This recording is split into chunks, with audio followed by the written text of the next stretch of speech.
ನಮಸ್ತೆ ರೈತ ಬಾಂಧವರೇ, ನಾವು ವೆಲ್ಕಮ್ ಸೀಡ್ಸ್ ಪ್ರತಿನಿಧಿ ರುದ್ರೇಶ್. ನಾವು ಇಲ್ಲಿ ಸಾಗಲಗೆಟ್ಟೆ ಗ್ರಾಮಕ್ಕೆ ಬಂದಿದ್ದೇವೆ. ಇಲ್ಲಿ ಸಾಗಲಗೆಟ್ಟೆ ಗ್ರಾಮದಲ್ಲಿ ನಮ್ಮದು ವೆಲ್ಕಮ್ ಕಂಪ್ನಿದು ದ್ರೋಣ ವೆರೈಟಿ ಬೆಳೆದಿದ್ದಾರೆ. ಬರೀ ರೈತರನ್ನ ಪರಿಚಯ ಮಾಡಿಕೆನ ಅಣ್ಣ. ನಮಸ್ಕಾರ ಅಣ್ಣ, ನಿಮ್ಮ ಹೆಸರು? ಚಂದ್ರಪ್ಪ. ಊರು? ಸಾಗಲಗೆಟ್ಟೆ. ನಿಮ್ದು ಜಗಳೂರು ತಾಲೂಕು? ಹಾಂ, ದಾವಣಗೆರೆ ಡಿಸ್ಟಿಕ್. ಹಾಂ ಅಣ್ಣ, ನೀವು ಯಾವ ವೆರೈಟಿ ಬೆಳೆದಿರಿ? ದ್ರೋಣ ವೆಲ್ಕಮ್ ಕಂಪ್ನಿದು ದ್ರೋಣ ಬೆಳೆದಿರಿ. ಹಾಂ, ಹೆಂಗೆ ಬಂದಿದೆ ಕಾಯಿ? 5-6 kg ಮೇಲೆ ಹೋಯ್ತು ಸೈಜ್. ಎಲ್ಲ ಸೈಜ್ ಒಳ್ಳೆ ಸೈಜ್ ಚೆನ್ನಾಗಿದೆ, ಇಳುವರಿ ಚೆನ್ನಾಗಿ ಬಂದಿದೆ.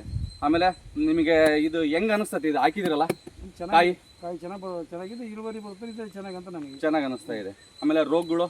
ರೋಗಿಲ್ಲ, ಒಂದ್ಸಲ ಔಷಧಿ ಮಾಡಿದೆ, ಸ್ಪ್ರೇ ಮಾಡಿದ್ದೀವಿ. ಹಾಂ ಹಾಂ. ಒಟ್ಟು ಎಷ್ಟು ಎಕರೆ ಹಾಕಿದಿರಿ? 2.5 ಎಕರೆ ಹಾಕಿದ್ವಿ. 2.5 ಎಕರೆ. ಎಷ್ಟು ಪ್ಯಾಕೆಟ್ ಹಾಕಿದ್ರಿ? 23 ಪ್ಯಾಕೆಟ್ ನೀವು ದ್ರೋಣ ಹಾಕಿದಿರಿ.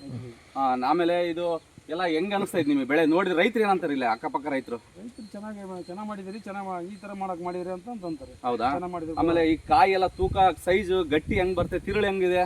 ದಪ್ಪ ತಿರುಳು ಬರುತ್ತೆ. ಹೌದಾ? ನೀವು ಬೇರೆ ಕಂಪ್ನಿಗೂ ದೂರ ಹೋಗಕ್ಕೂ ನಡೀತದೆ. ಇಲ್ಲಿಂದ ನೀವು ಒಂದು 4-5 ದಿನ ಟ್ರಾನ್ಸ್ಪೋರ್ಟ್ ಆದ್ರೂ ನಡೀತದೆ. ಆಮೇಲೆ ಇದು ತಿರುಳು ದಪ್ಪ ಎಲ್ಲ ಹೆಂಗ್ ಬಂದಿದೆ? ದಪ್ಪ ಒಳಗಡೆ ತಿರುಳು ದಪ್ಪ ಬರ್ತದೆ ಅಂತ ಹೇಳ್ತಾ ಇದ್ದೀರಿ. ಹಾಂ ಹಾಂ. ರೈತ ಬಾಂಧವರೇ, ಇದು ವೆಲ್ಕಮ್ ಕಂಪ್ನಿದು ದ್ರೋಣ ಅಂತ ವೆರೈಟಿ ನಮ್ಮ ಚಂದ್ರಣ್ಣವ್ರು ಹಾಕಿದ್ದಾರೆ ಸಾಗಲಗೆಟ್ಟೆಯಲ್ಲಿ. ಅವರು ಚೆನ್ನಾಗಿ ಬಂದಿದೆ ಅಂತ ಹೇಳ್ತಿದ್ದಾರೆ. ಇದನ್ನು ಎಲ್ಲ ರೈತರು ಹಾಕಿ ಬೆಳೀರಿ ಅಂತ ಹೇಳ್ತಾ ಈ ವಿಡಿಯೋನ ಮುಗಿಸ್ತಾ ಇದ್ದೀವಿ. ಧನ್ಯವಾದಗಳು.